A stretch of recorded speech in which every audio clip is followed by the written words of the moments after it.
Hello दोस्तों, आप सभी का राजेश स्टोरी चैनल पर स्वागत है।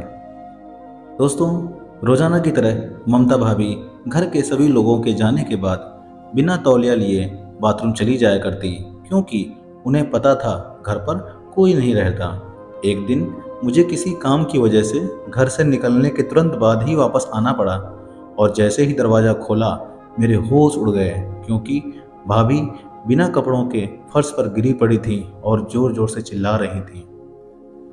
दोस्तों, मेरी भाभी ममता की अभी नई शादी हुई है, कुछ 6 महीने ही हुए हैं, और ममता भाभी घर के सारे काम जान चुकी हैं। वो घर के सभी लोगों का बहुत ख्याल रखती हैं। घर में मैं, रोहन भैया, पापा और मम्मी जो सभी जॉब करते हैं।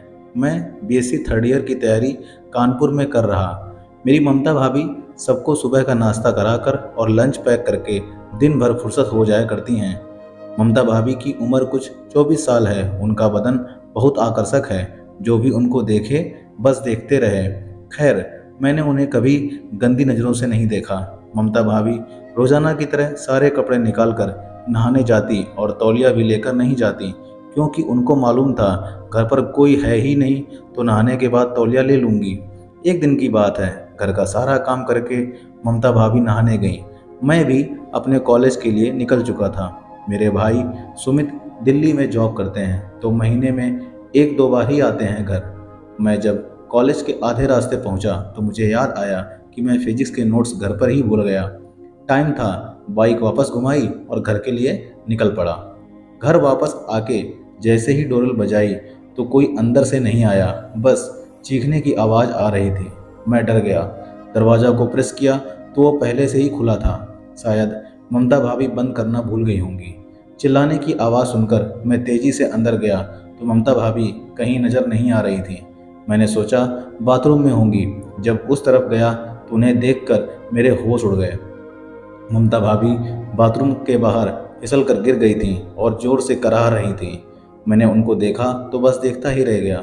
वो एकदम वस्त्रहीन थीं, नहाकर शायद तौलिया लेने रूम पर जा रही होंगी, पर फिसल कर वहीं गिर गईं। उनके पैर में मोच आ गई और वो दर्द से चिल्ला रही थीं। मुझे अचानक देखकर वो शर्मा गईं। मेरी निगाहें उनके बदन से हट ही नहीं रही थीं। गीला बदन, गीले हेयर और एक अप्सरा जैसे लग रही थी ममता भाभी। पहले तो भाभी शर्माई, फिर चिल्लाकर बोली, रोहन, मुझे बेडरूम तक छोड़ दे, तुम्हें दिखाई नहीं देता मुझे दर्द हो रहा है। मैं अपने सपनों से बाहर निकला और उनकी तरफ आगे बढ़ा। उनको उठाते ही मेरे शरीर में एक अजीब सी सरसराहट हुई। बिना कपड़ों के होने की वजह से मेरे से टच होने में ममता भाभी ने एक लंबी आह भरी। उस दिन पता नहीं क्या हुआ, मैं ममता भाभी को भाभी माँ की तरह नहीं बल्कि किसी और नज़र से देखे जा रहा था। खुद पर कंट्रोल नहीं हो रहा था और समझ में भी नहीं आ रहा था कि क्या किया जाए। मैंने भाभी को गोद में उठाया और बेडरूम की तरफ ले गया। उनको लिटाकर वहाँ से निकलने लगा, क्योंकि अगर रुक जाता तो भाभी के साथ पता नहीं क्या क्या हो जाता। उनका बदन बार बार मुझे मजबूर कर रहा था कुछ करने को। ममता भाभी ने बोला, रोहन, मेरे कपड़े दे दो और तौलिया भी। मेरे दराज में एक बॉम रखा है, वो भी दे दो। मैंने भाभी को बाम दिया और रूम से जाने लगा तो भाभी ने बोला, बाम लगा दो। मैं लगा नहीं पाऊंगी। फिर मैंने उनकी कमर पर, पिछवाड़े पर और लेग्स पर बाम लगाया। मुझे बहुत अजीब सा लग रहा था। ममता भाभी भी कई दिनों से भैया से नहीं मिली थी। मेरे बाम लगते ही वो अजीब सी आवाज़ निकाल रही थी। मैंने सोचा अगर कुछ देर और रुका तो पक्का यह कुछ न कुछ गंदा काम हो जाएगा। अपनी भावनाओं को काबू करते हुए मैं ममता भाभी के कमरे से निकल गया। ममता भाभी मुझे रोकी, क्योंकि उनका भी बहुत मन हो रहा था। मैंने सोचा अगर रुका तो सारे रिश्ते ख़राब हो जाएंगे। मैं वहाँ से कॉलेज के लिए निकल गया। जब शाम को वापस आया तो ममता भाभी शर्मा रही थी।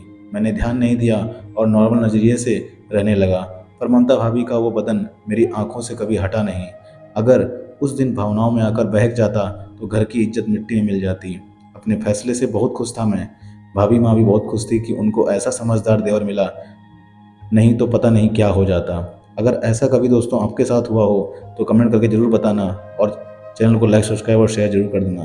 कहानी कैसी लगी कमेंट में बताइएगा, और चैनल में एक जो बेल बटन होती है उसको प्रेस कर दीजिएगा, बेल आइकन को प्रेस कर दीजिएगा, ताकि आपको मेरी सारी कहानियाँ सबसे पहले मिलें। मिलते हैं दोस्तों अगली सच्ची कहानी में। तब तक के लिए जय हिंद, जय भारत।